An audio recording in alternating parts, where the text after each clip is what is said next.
Many Tanzanians watched this moment with mixed feelings.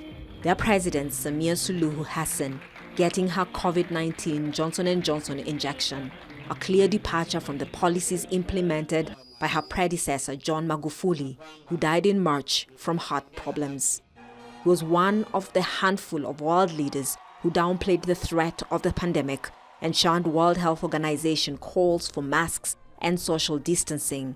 He also rejected vaccines, insisting the disease could be dealt with by prayer and local remedies. When President Hassan was sworn in, she said things would change.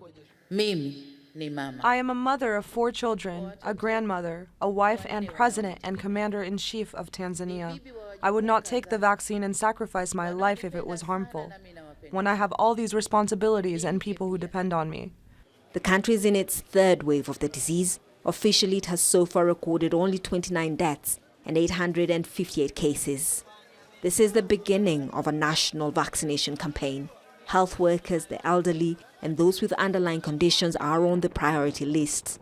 Tanzania has received more than 1 million Johnson & Johnson doses donated by the US through the World Health Organization's COVAX initiative.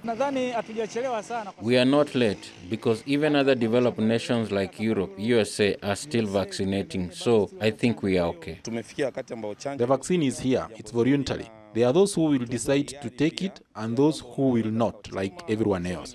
It's a personal decision. Now in Africa, only Eritrea and Burundi are not vaccinating. But fewer than 2% of the African population has been jabbed, and it's highly unlikely the continent will meet a WHO target of vaccinating 10% by September.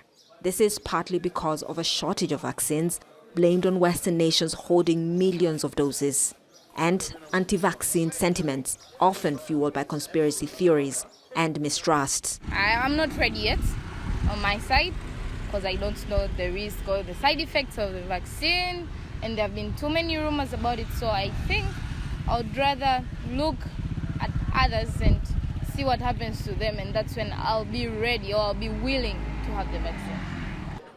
Tanzania is well behind many countries in vaccination rates, but the government says it has set aside $470 million to secure more doses and hopes to inoculate 60% of its population as soon as possible. Catherine Soy, Al Jazeera.